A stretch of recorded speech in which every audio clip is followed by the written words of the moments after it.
one of the oldest titles in the British royal family is the Duke of York, traditionally given to the second son of the ruling monarch. Being the youngest son, being the spare, is a really difficult role. There is no job spec. Throughout its 600-year history, the House of York has had more than its fair share of scandal. Dukes of York are ripe for scandal.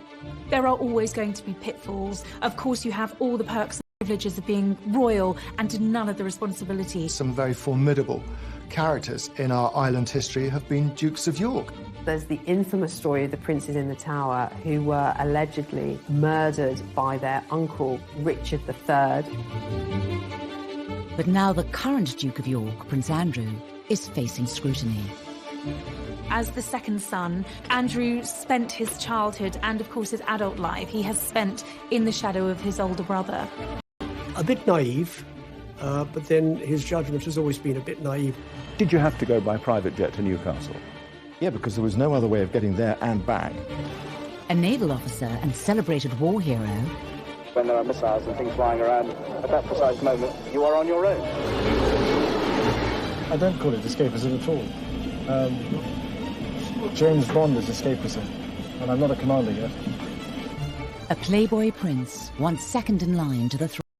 I think he was always seen, as Prince Charles said, as the handsome one, a bit of a favourite of the Queen. He had a good life. He had all the privilege with none of the responsibility.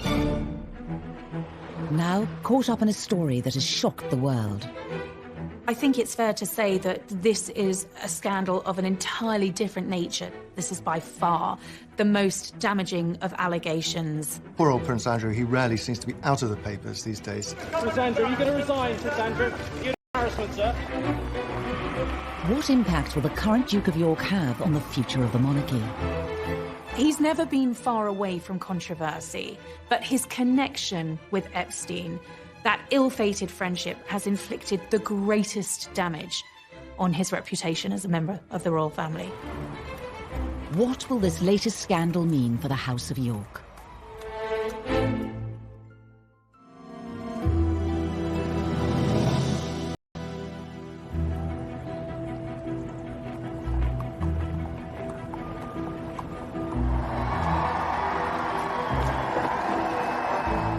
Within the Royal House of Windsor, there are several different titles traditionally bestowed by the monarch. Wales, Cambridge, Sussex, and York. The Duke of York, it's a very noble title. It's traditional. Duke of York, and he's now at the centre of a media frenzy, following the suicide of disgraced financier Jeffrey Epstein. And there is an old saying out there that says, tell me who your friends are and I'll tell you who you are. Prince Andrew certainly isn't the first Duke of York to be at the centre of controversy. When one looks at second sons of monarchs, is that they are they're a heartbeat away, if you like, from the top role, the top job. Dukes of York have, over the course of history, been rather colourful characters. The title Duke of York goes back to the creation of the House of York in 1385 by Edmund of Langley. For over 80 years, the title was passed down through the male heirs until the House of York became a royal household. In 1461, during the War of the Roses, Edward, Duke of York, seized the British throne and became King Edward IV of England.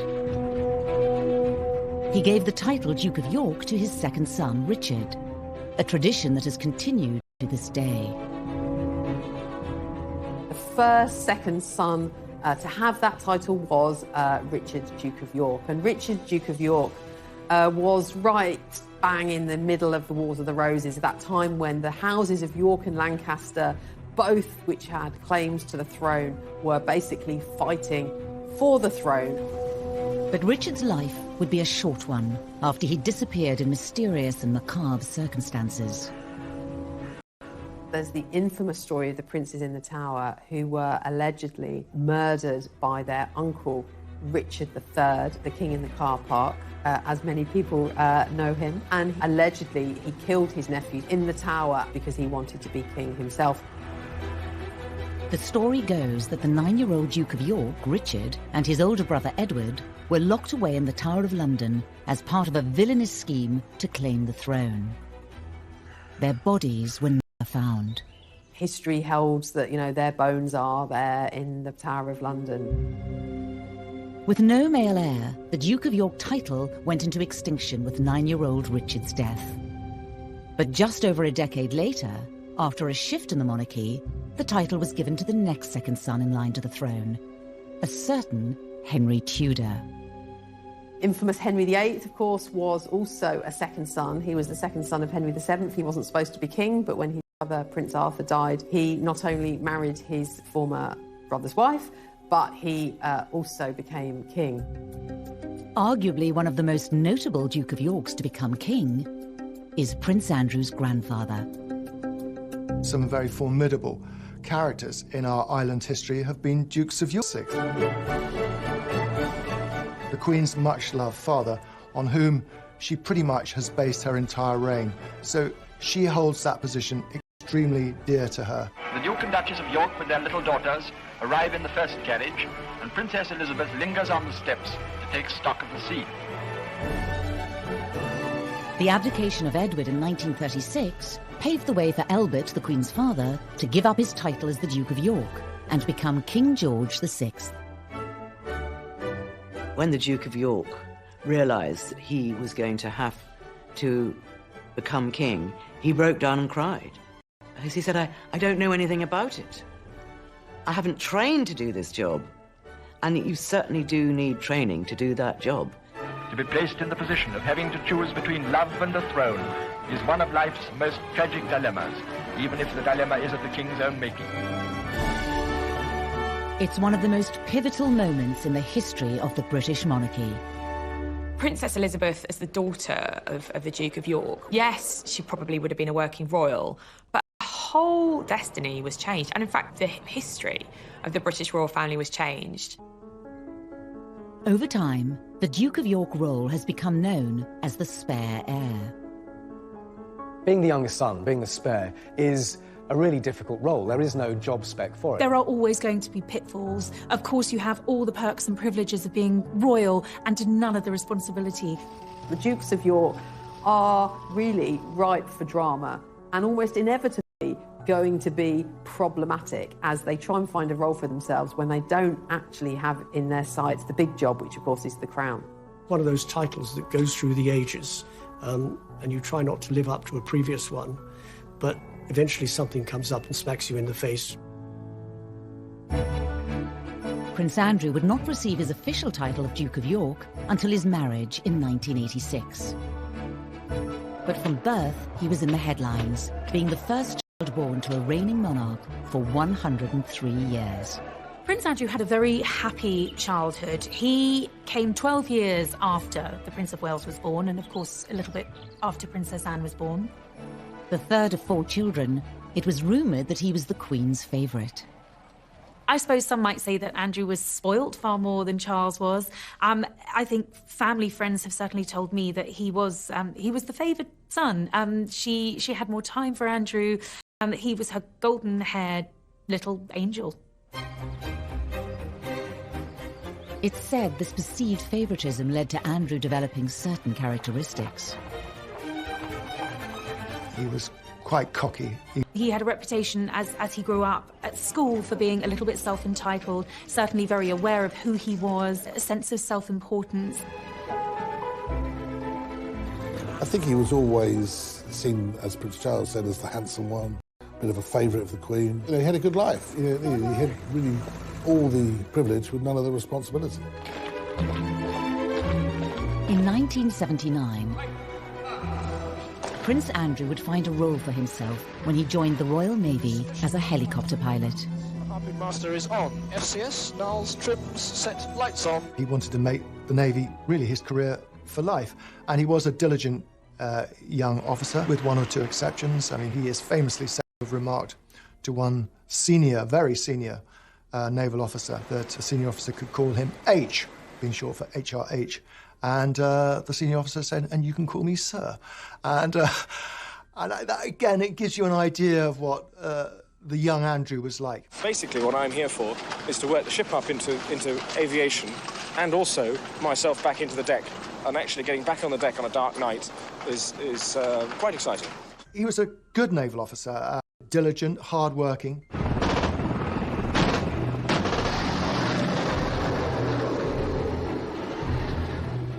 3 years later, Prince Andrew was deployed into the heart of the Falklands War, despite Prime Minister Margaret Thatcher having doubts over a young, high-profile royal going into battle. He wasn't there as some sort of figurehead being tucked away from the action. He was in the middle of the action, flying Royal Navy helicopters as decoys sometimes. So very brave, very important, and clearly a very important moment in his life.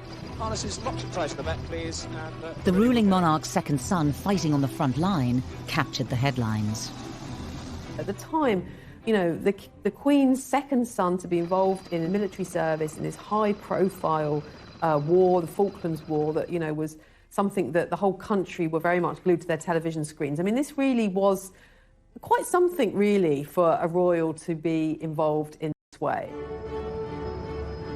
When the war ended in 1982, Prince Andrew returned to Portsmouth aboard HMS Invincible, and it was to a hero's welcome. I don't think anyone will forget the images of the war hero Prince coming back from the Falklands, you know, the golden boy of the royal family with the rose between his teeth, and being very much hailed a national hero. When you lie down on the deck, and at that moment when there are missiles and things flying around, at that precise moment, you're on your own. And that's all there is. At that point, his reputation was probably at its absolute peak. That was, you know, that was Andrew's all-time high. And this was absolutely amazing. It really was. After the Falklands War, you know, he was the golden boy of the British monarchy. Upon his return, the prince's love life would make front-page news. Andrew was blessed with the best looks of the young Windsors, and he liked girls. And girls seemed to like him. Most famously, he dated beautiful brunette actress Koo Stark. This was all quite titillating and exciting in terms of who Andrew was dating. And I think fueled that image of him being a bit of a playboy prince. For a long time, people thought they were incredibly well matched. She was a very sexy girl. She shared many interests that Andrew had. And she was sparky, but she knew how to behave, if you like, in royal circles. Andrew whisked Koo away to the Caribbean island of Steep, under the alias Mr. and Mrs. Cambridge. She was even given the royal seal of approval. Their relationship was so close that Andrew introduced her to his mother. Well, of course, that sparked a frenzy of speculation in the press that an engagement announcement was just around the corner. The royal romance soon turned to scandal. Unfortunately for Andrew but particularly for Koo, she had a past. It turned out that, you know, not only was she an actress, but she'd actually appeared in some pretty risque movies, which really were the death knell of the relationship. We just embarked on the Diana years. Attitudes towards the royal family were changing. They were incredibly popular. They didn't want to do anything that might jeopardize this reach they had with the public. Advisors around the royal family felt that she was an unsuitable figure for Andrew to be seen with, which was a great shame because I think they might have made a very successful team. Andrew and Koo eventually split up, and the prince went on to have a string of high-profile relationships. He definitely had a penchant for pretty women. I don't think it necessarily mattered whether they were brunette or blonde. The girls fell for him.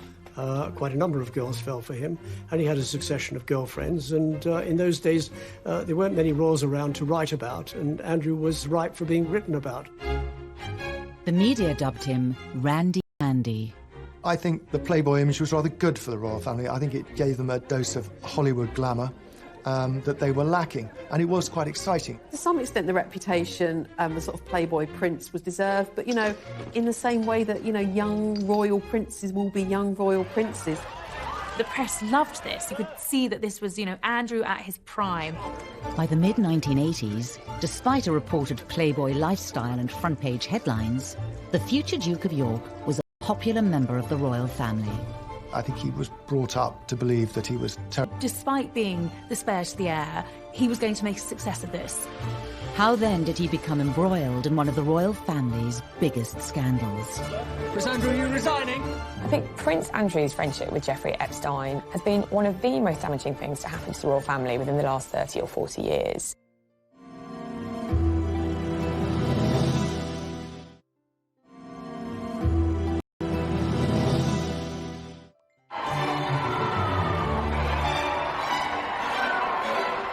Members of the royal family are often given titles upon marriage, and Prince Andrew was no different. After marrying Sarah Ferguson in 1986, his mother, the Queen, bestowed on him the title Duke of York. With the dukedom came a royal salary of around £300,000 a year. A Royal Duke of York coat of arms with an emblem made up of an English lion, a Scottish unicorn and anchor. And a brand new family home, Sunninghill Park, a 12-bedroom mansion in Surrey. Being the Duke of York, of course, a role that comes with all the perks and privileges, life in a palace, a valet, a butler, his every whim catered for. I mean, Andrew had all of that, a life of luxury, a life of privilege. Connected by title rather than blood, Prince Andrew was now part of a house and lineage dating back over 600 years.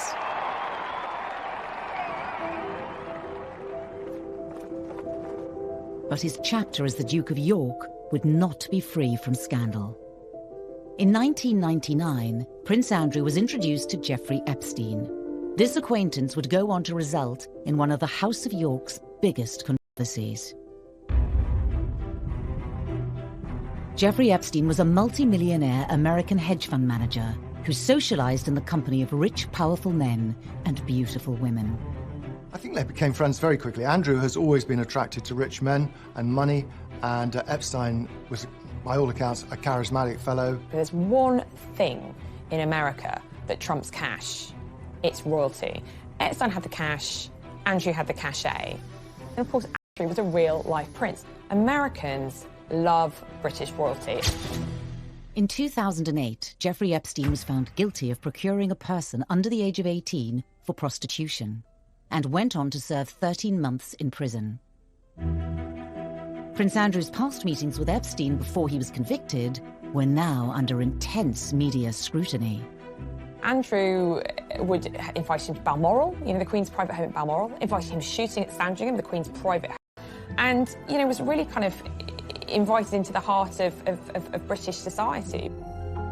Many assumed that with Epstein having spent time behind bars, the Duke of York would cut all contact. What was so staggering was in 2011, after Epstein had been released from jail, Andrew was photographed walking with him. It was an extraordinary image, and the whole story and the scandal, if you like, about Andrew and his questionable tastes in friends really springs from that photograph. Andrew felt that he could still remain on amiable terms with Epstein. A bit naive, but then his judgment has always been a bit naive. It was around the time of Epstein's release that a photo of the Duke of York and Virginia Roberts, now Giuffre, appeared in the world's press. Although some close to the prince claimed it was a fake, and the story went quiet. 4 years later, things went from bad to worse for the Duke of York when Virginia Roberts implicated him in the growing sex scandal. Virginia Roberts claimed she'd been essentially recruited as a very young girl by Epstein, and Prince Andrew had slept with her 3 times.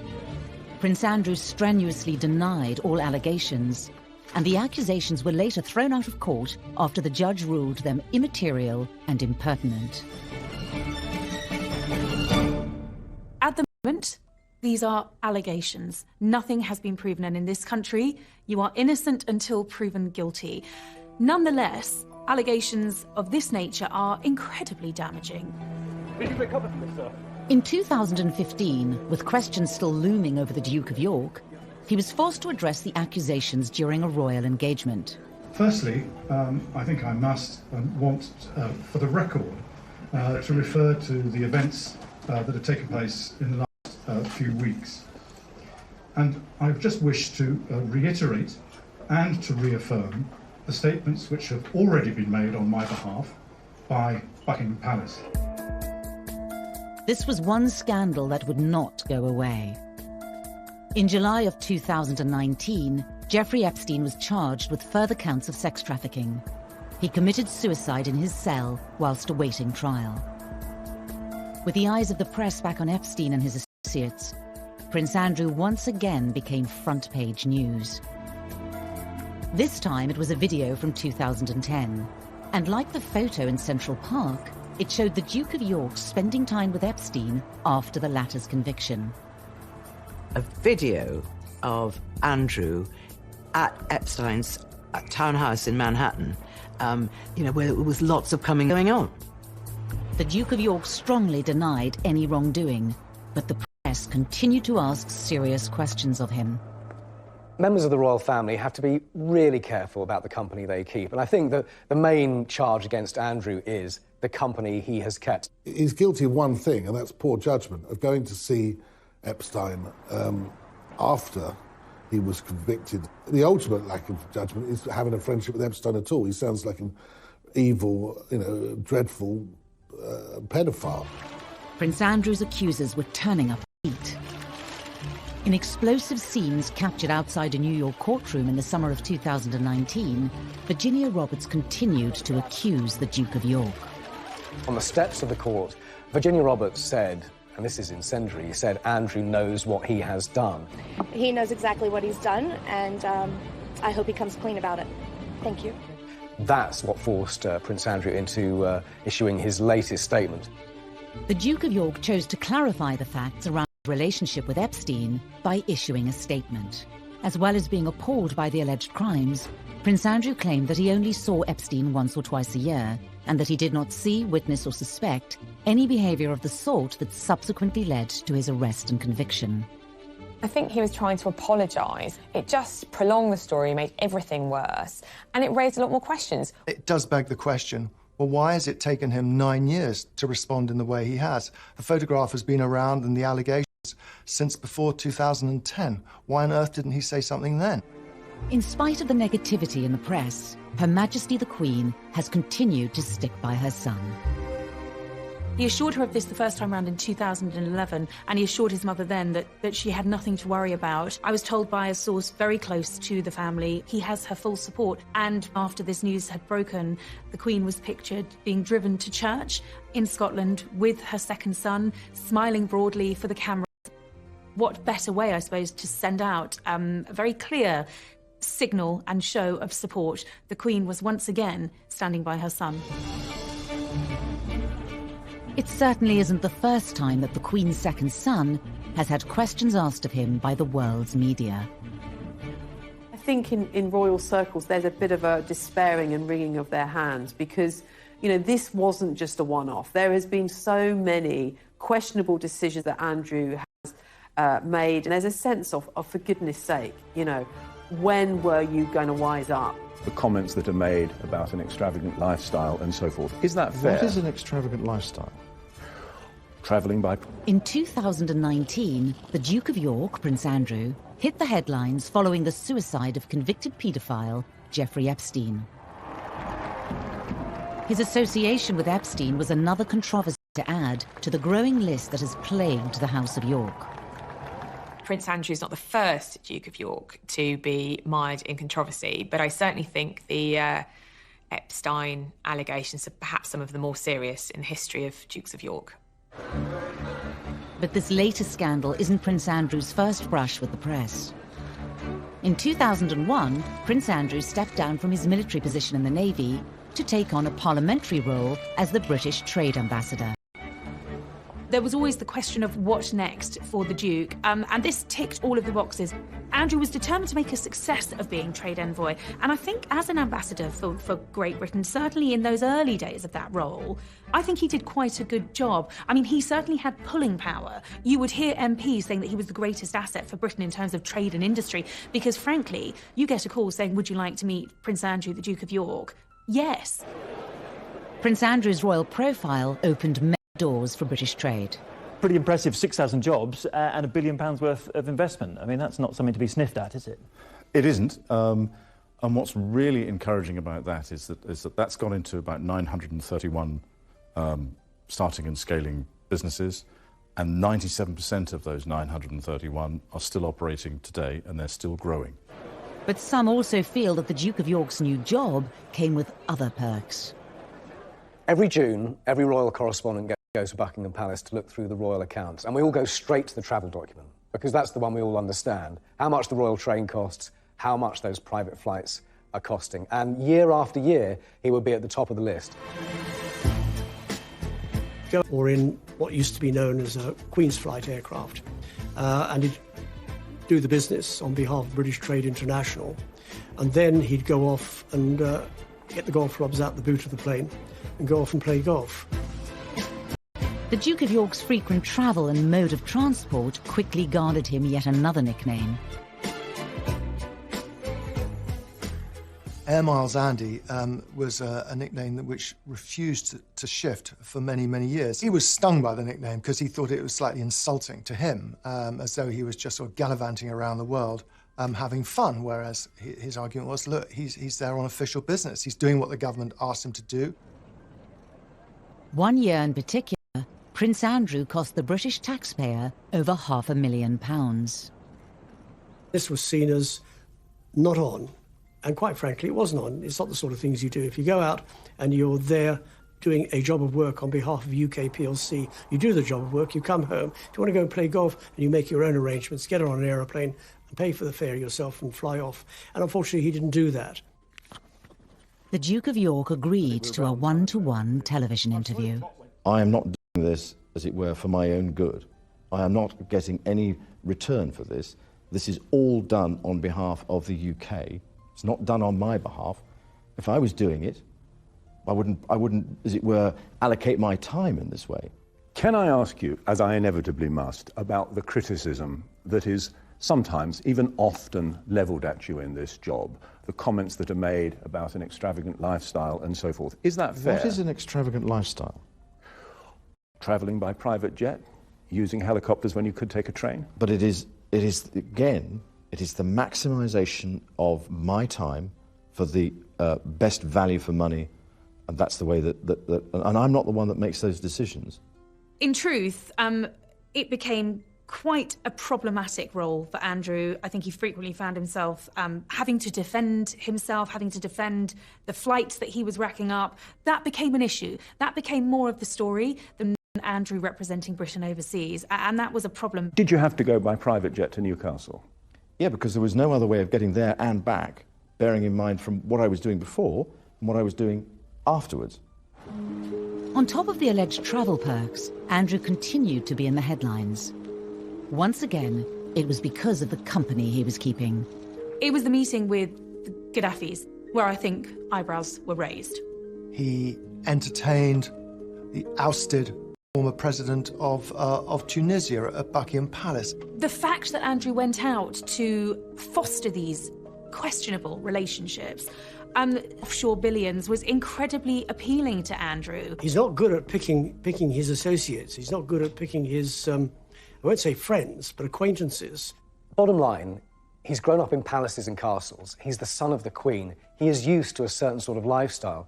So guess what? He mixes with people who have that similar sort of jet-set lifestyle. Andrew has perhaps been rather naive and not really perhaps understood the kind of, at least the optics of some of what he has done. I think Andrew felt that he had this official role as trade envoy for the UK government and was doing a great job. He's very thin-skinned, and he takes any kind of criticism extremely personally and angrily, in fact. The press continued to question the Duke's suitability for the trade envoy role. I think the press became less supportive over the years. I think he was on the receiving end of quite a lot of criticism. Was it unfair? I would argue not, because I think some of the decisions Andrew made were bad decisions. Some of the business affiliations were not clever. It was at this moment, with huge pressure mounting on Prince Andrew's job, that the photo with Jeffrey Epstein in Central Park was released, sealing the trade ambassador's fate. He mixed business with pleasure, and if you're going to mix business with pleasure, be very careful about the pleasure that you mix with, and he wasn't. There was MPs who had described Andrew as the most glittering asset for Britain overseas. That was when those MPs then turned on the Duke and said, he's got to go. This is untenable. In 2011, Prince Andrew stepped down from his role as trade ambassador. I think that actually he felt it wasn't guilty of anything, but it was undermining his position as a trade ambassador and embarrassing the Queen and the Queen's government. And I think he felt it would be best if he just stepped aside at that time. And I think that it probably stopped the continual onslaught in the media, and that's probably what was needed. How are you today, sir? Within the Royal House of York, it's not just the Duke who has received negative publicity. By his side for many years was the Duchess of York, Sarah Ferguson, who was no stranger herself to scandal and controversy. Sarah has a very contagious personality. Andrew was very much drawn to her. It was the ultimate royal fairy tale in many ways, and then it all came unstuck.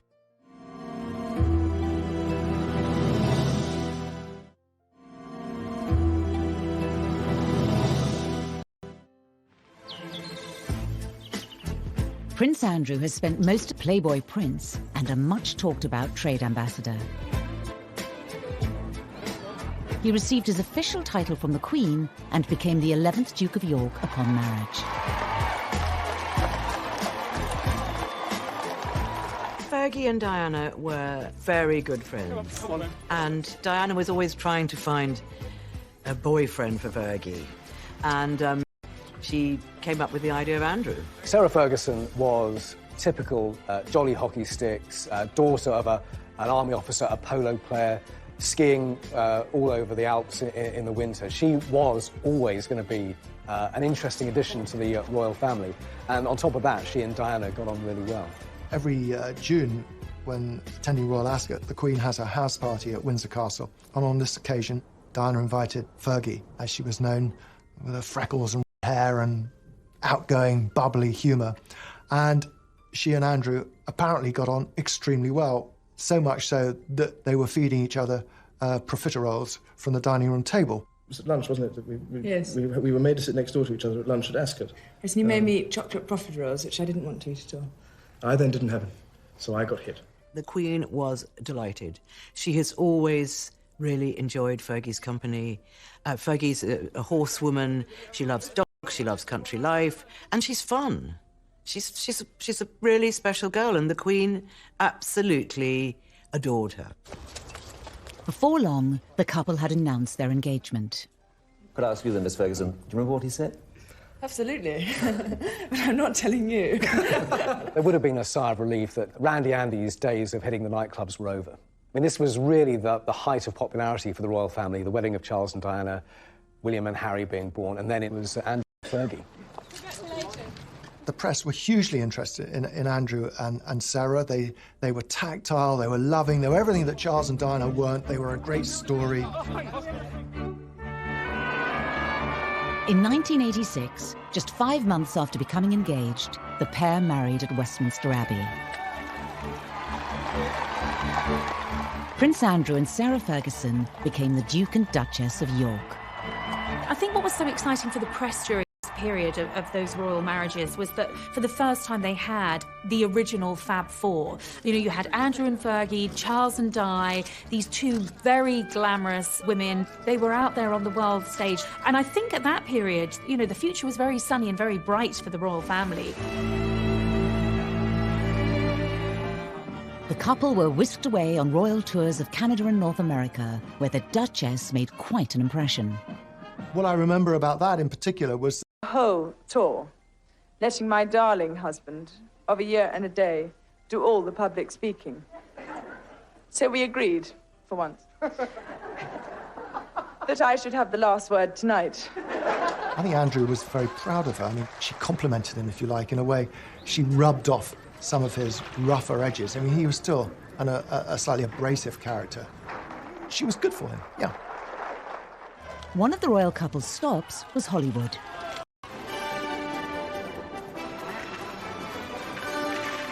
I was on the royal tour when they were in Los Angeles, and they were a huge success.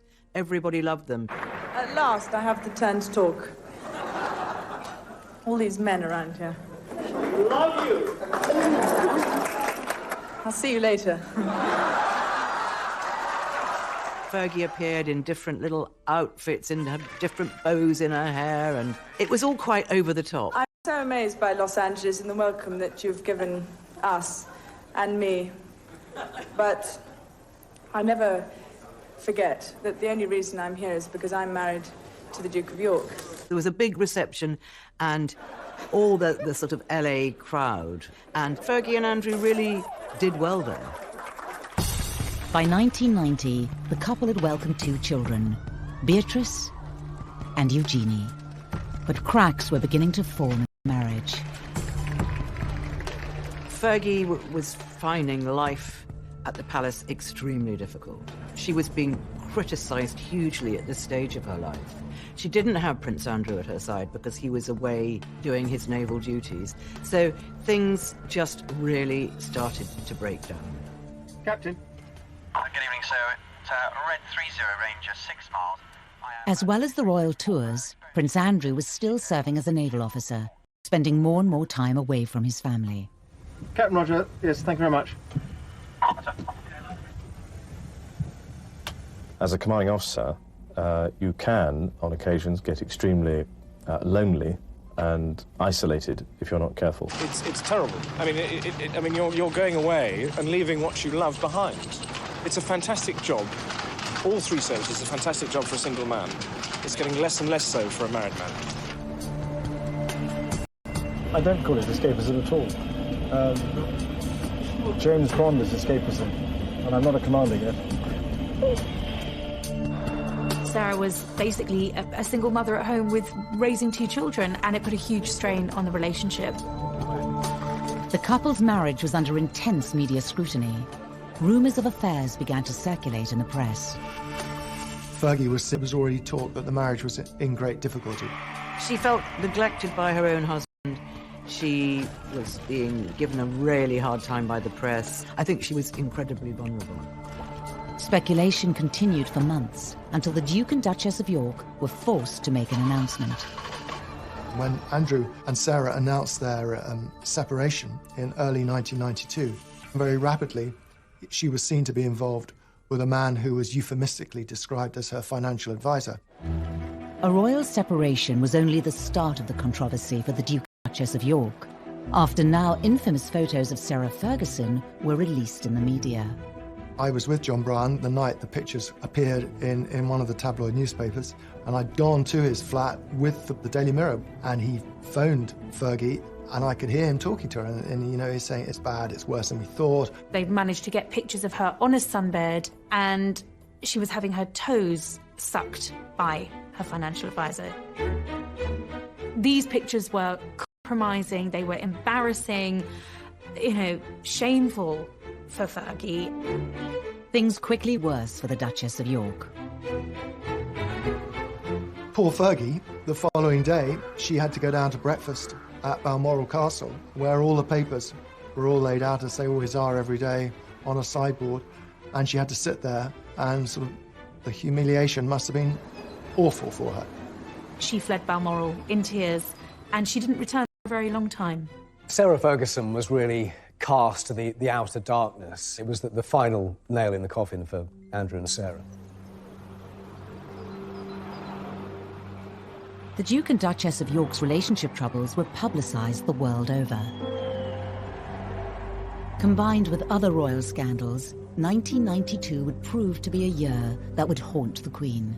It has turned out to be an annus horribilis.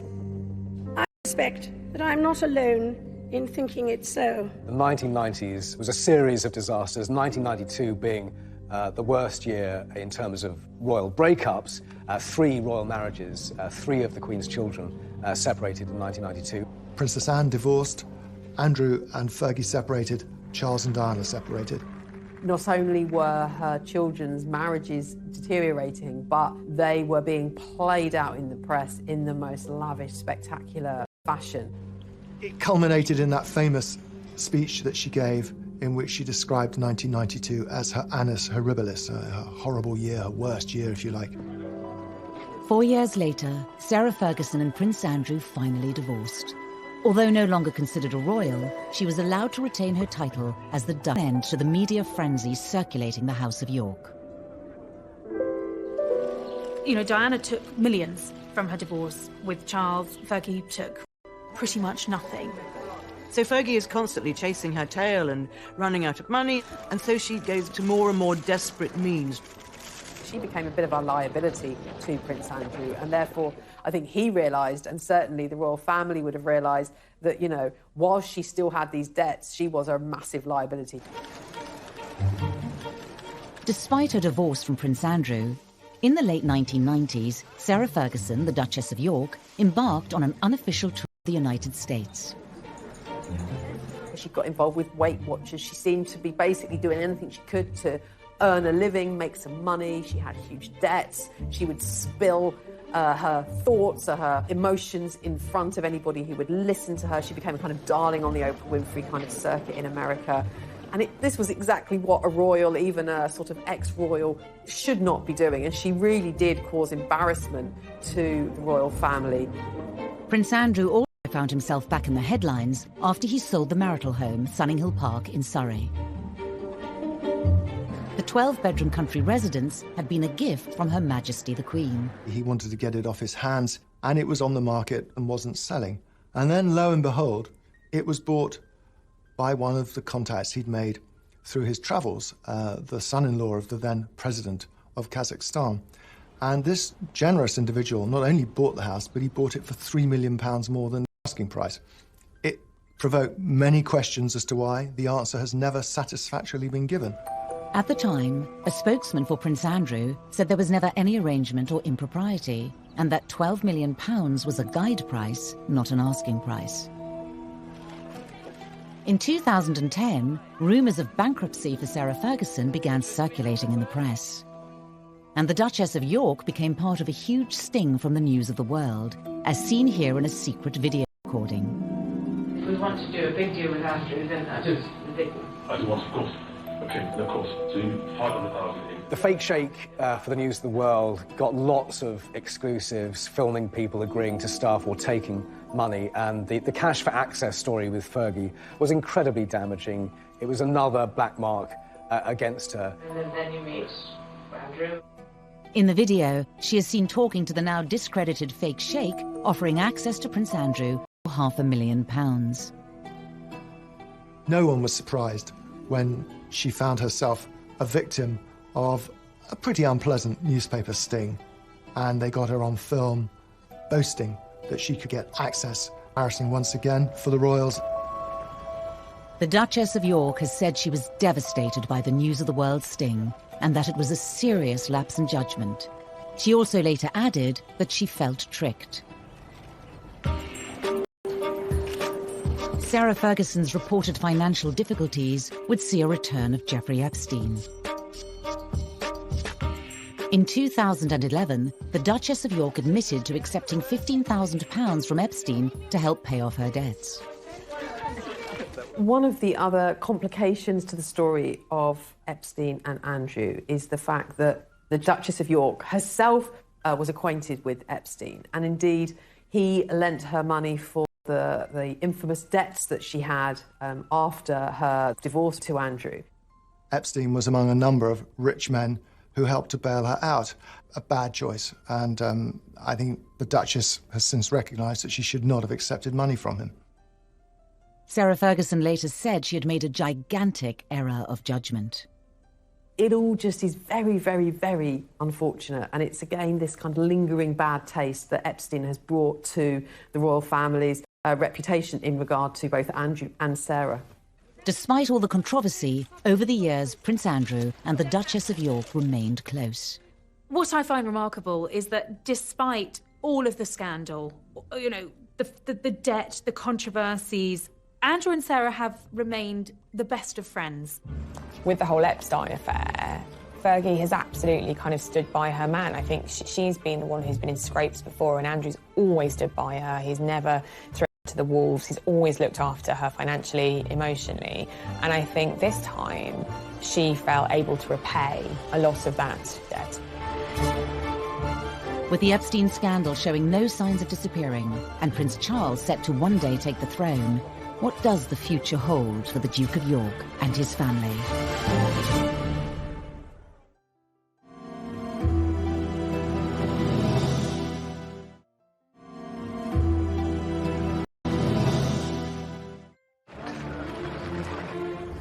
Over the years, the House of York has been embroiled in damaging scandals, none more so than the association with disgraced financier Jeffrey Epstein. I think that Andrew's judgment is probably clouded partly by the life he's led, his upbringing. He's been protected from the world. And royal insiders say that the whole affair has impacted Andrew's relationship with his older brother Charles, who as future king will have ultimate say over the future of the British monarchy and Andrew's role. My understanding from a source very close photographed walking in Central Park, his advice to his brother was to leave that relationship well alone. It was a relationship that I think had worried Charles from quite an early stage, but that picture was really the nail in the coffin for Charles. It was when he said to his brother, stay away from this. But of course, that advice came a little too late. Could the scandals of Prince Andrew lead to the marginalisation of the House of York? There is a battle going on right now behind the railings of royal palaces about the future size of the British monarchy, about slimming it down, about getting rid of the minor royals from the public funding and so on. There was a glimpse of the new potential slimmed-down monarchy at the Queen's Diamond Jubilee in 2012.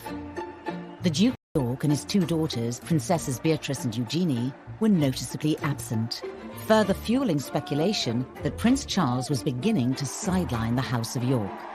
Andrew and his family not being invited to appear on the balcony at Buckingham Palace for the Queen's Jubilee was really significant because it was a real statement of intent by Prince Charles. This was the future of the royal family. William, Harry, Kate, Charles, Camilla, the Queen. Andrew and Eugenie and Beatrice were nowhere to be seen. And Andrew very much felt the snub, but Charles was proclaiming it very publicly by saying this is the current monarch, this is the future monarch, and this is the future of the royal family in a very, very public way. And it was like, no, Andrew. It's the Magnificent Seven, as they then were. That's Charles's vision of a modern monarchy. It's not a balcony stuffed full of 20 or 30 people. Andrew's not stupid. He's noticed that, and he is absolutely campaigning for a future role, a bigger role for Eugenie and Beatrice. Now this has provoked an enormous conflict, largely between Prince Andrew and his brother Prince Charles. It's Charles who is driving this idea of a slimmed-down monarchy, and it has been from Charles's side of the argument that Beatrice and Eugenie should perhaps be pushed out of the limelight. As well as criticism levelled at the Duke and Duchess of York, their daughters, Princesses Beatrice and Eugenie, have also over the years been criticised by the press. In particular, their cost to the taxpayer. As royal princesses, they'd had full-time wraparound royal protection. Royal protection, armed police officers, is a very expensive business. It's a necessity for frontline members of the royal family, but when the public began to question the costs involved in security were particularly about Beatrice. On exotic holidays, why should we pay police protection? Which is quite right. It's like, well, why are we paying for this when she's not going to be a future working royal? And so Andrew, under a lot of public scrutiny, was forced to pay for it himself. He was not very happy. Money was stopped in 2011 to pay for all these police protection officers for both girls, and then they lost the sovereign grant, which meant they would not get money paid out of the sovereign's purse because they weren't going to do royal duties. It was decided that the working members of the royal family would be limited to the 4 children of the Queen and then Charles's children, the heirs' children, because it was decided that we didn't want to have too big a reign on the sovereign grant. But Andrew wanted both his daughters to be working royals. I think he wanted the status for them.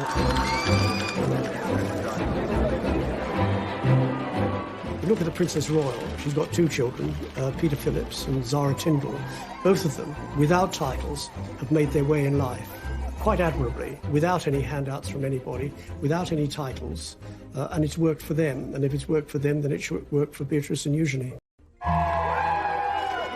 In 2018, Princess Eugenie married her long-term boyfriend, Jack Brooksbank, amid all the pomp and ceremony of a royal wedding, the scale of which many believed was Prince Andrew's way of putting his family back into the royal limelight. There was criticism over Eugenie's wedding. It was paid for privately, and yet, there was still questions asked over whether it was absolutely necessary to have 2 wedding dresses, 3 days of parties.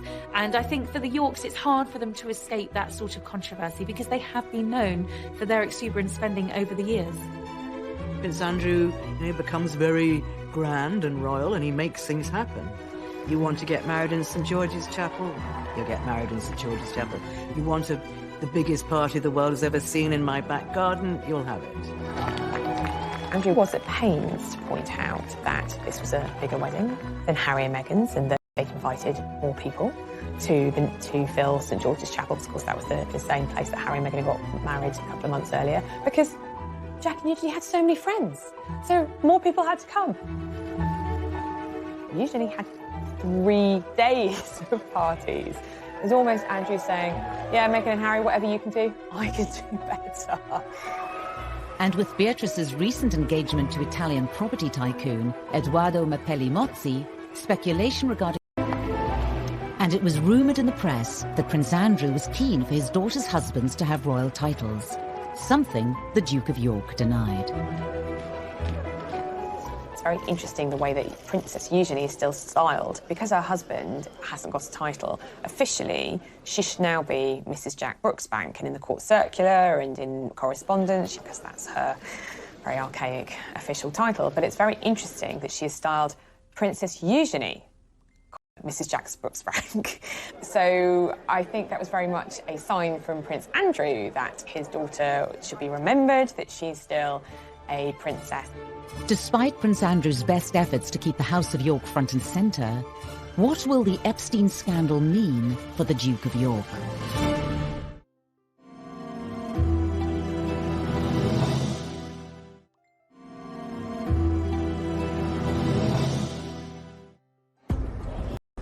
In the summer of 2019, fresh revelations in the Epstein scandal emerged, once again threatening to engulf the Duke of York. Did you recover from this, sir? He's never been far away from controversy, but his connection with Epstein, that ill-fated friendship, the Epstein connection, has inflicted the greatest damage on his reputation as a member of the royal family. In July, federal prosecutors filed new charges and once again arrested Jeffrey Epstein. Prince Andrew's continued friendship with Epstein was once more called into question. Previously unseen footage of Prince Andrew in Epstein's Manhattan townhouse appeared in the media. Although it had sort of slept dormant for 4 or 5 years, it burst on the scene again. And they showed a video of Andrew at Epstein's townhouse in Manhattan, where there was lots of comings and goings with young women. So the world is saying, how could he not have known what was going on? This has been a very turbulent summer for the royal family. Buckingham Palace has gone into firefighting mode. They're defending the Duke of York against the most serious allegations to plague him in his royal career. There are questions that many believe the Duke hasn't completely answered. Epstein's suicide whilst in custody meant he never stood trial for the new allegations. Epstein killed himself shortly before going on trial again, and so his accusers feel that they have been cheated of their day in court. Footage captured on the steps of a New York courthouse showed Virginia Roberts, now Giuffre, renewing her accusations against the Duke of York. He knows, of course, the wider allegation of what he knew about what Epstein was doing. Did he really see nothing, as, of course, he has strenuously insisted is the case? Now that Epstein is dead and is not going to have his day in court, it's hard to see how Andrew can properly and conclusively shut these allegations down. The case against Epstein was dropped after his suicide, but there have been calls to investigate some of his associates. With the Duke of York named in court papers in 2015, Virginia Virginia Roberts' lawyers have asked for Prince Andrew to come forward and be interviewed under oath, despite a judge ruling comments about him be struck from the court record for being immaterial and impertinent. Andrew has never been spoken to by American law enforcement agencies. Buckingham Palace has been at pains to stress that if people want to talk to Andrew, they can. I mean, of course they would say that, wouldn't they? Whether that would actually happen is a different matter. If the Duke of York were to testify, it would be the first time in history that a member of the British royal family has appeared in a US court. Andrew clearly in his statements repeatedly has said, I didn't do anything wrong, I didn't know anything wrong was going on. The statement hasn't appeased the various Epstein victims in America, and in particular one has said that Andrew knows what he has done, and the lawyer is calling for Andrew to go to the US to testify.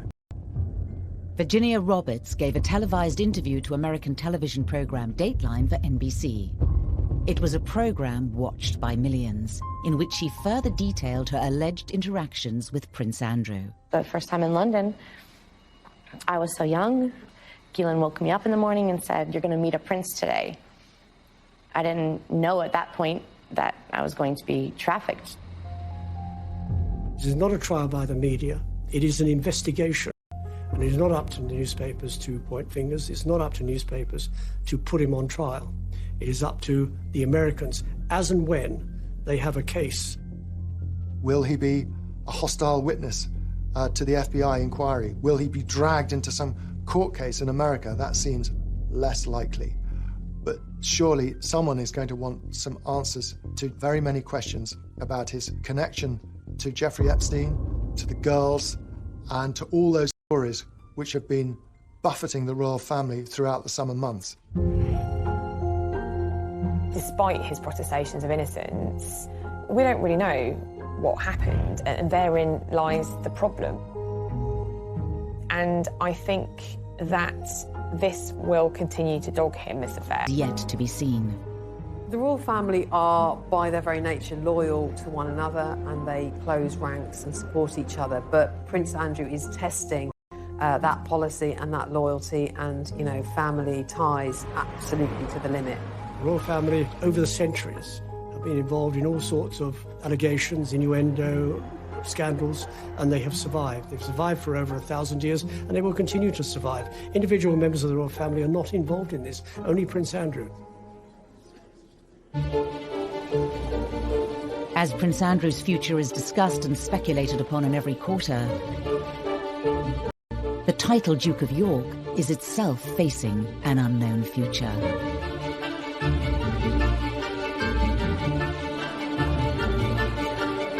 Because Prince Andrew has no male heirs, the title is due to end.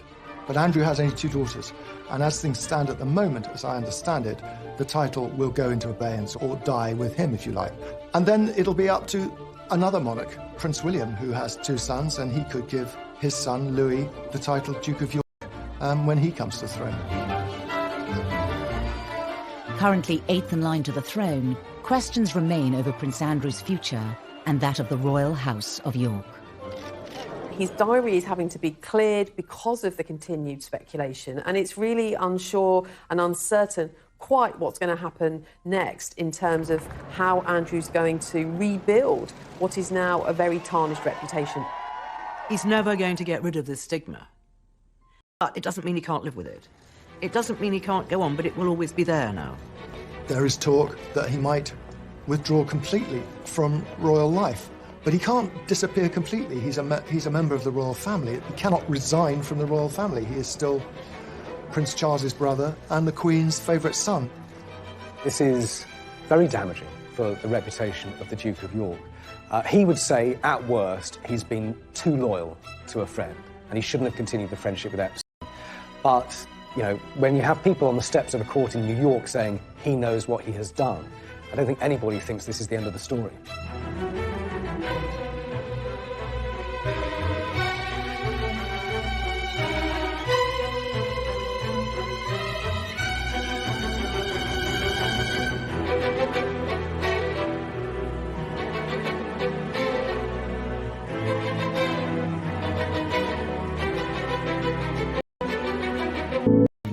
think he was always seen, as Prince Charles said, as the handsome one, a bit of a favourite of the Queen. He had a good life. He had all the privilege with none of the responsibility. Now caught up in a story that has shocked the world. I think it's fair to say that this is a scandal of an entirely different nature. This is by far the most damaging of allegations. Poor old Prince Andrew, he rarely seems to be out of the papers these days. Prince Andrew, are you going to resign, Prince Andrew? You're an embarrassment, sir. What impact will the current Duke of York have on the future of the monarchy? He's never been far away from controversy, but his connection with Epstein, that ill-fated friendship, has inflicted the greatest damage on his reputation as a member of the royal family. What will this latest scandal mean for the House of York?